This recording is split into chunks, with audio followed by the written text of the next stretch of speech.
Hello বন্ধুরা, সবাই কেমন আছো? আশা করি সবাই ভালো আছো। তো আজকে আমি একটা নতুন ভিডিও নিয়ে চলে আসলাম। সেটা হলো আজকে ঘরেই কিভাবে ফেশিয়াল করতে হয় সেই জন্য তোমাদেরকে এই ভিডিওটার মাধ্যমে আমি দেখাতে চাই, কারণ আমরা তো সবসময় পার্লারে গিয়েই থাকি। তাই আজকে ঘরের পদ্ধতি দিয়ে কিভাবে ফেশিয়াল করতে হয় সেটাই তোমাদের সাথে একটু শেয়ার করব।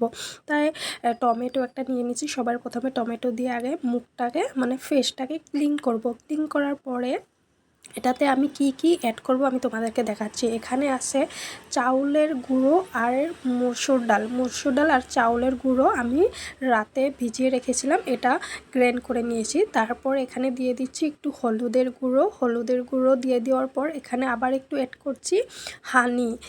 মধুটাও আমরা মিক্স করে দিয়েছি। তারপর সবগুলো দেওয়া হয়ে গেছে, এখানে আর কিছু দিতে হবে না। ভালো করে মিক্স করে নাও। মিক্স করার পর 3 মিনিট পর তুমি রেখে দিবে। মিক্স করে 3 মিনিট পর এটা মুখে অ্যাপ্লাই করবে। তো ভালো করে আস্তে আস্তে ভাবে অ্যাপ্লাই করবে। এই ফেশিয়ালটা করার 15 মিনিট পর তোমরা রেজাল্ট পাবে।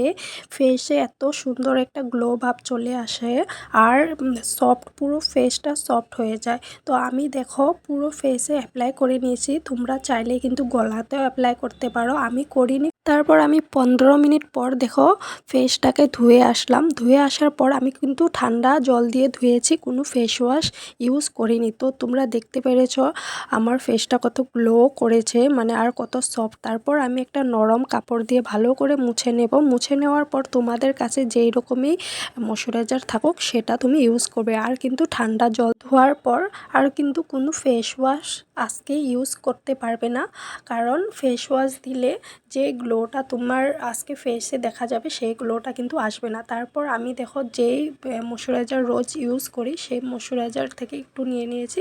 তোমরাও যেটা ইউজ করে সেটা নিয়ে নেবে। তারপর আস্তে আস্তে করে মুখে অ্যাপ্লাই করবে। দেখবে আজকে ফেসটা এত গ্লো আর এত সফট হবে কি। তো আমার কাছে এই ফেশিয়ালটা ঘরে করে তো খুবই ভালো লাগলো। তো তোমাদেরকে বলবো একটাই কথা, তোমরাও একবার হলেও ট্রাই করো। তো আছি নেক্সট ভিডিওতে। এখন টাটা, বাই বাই।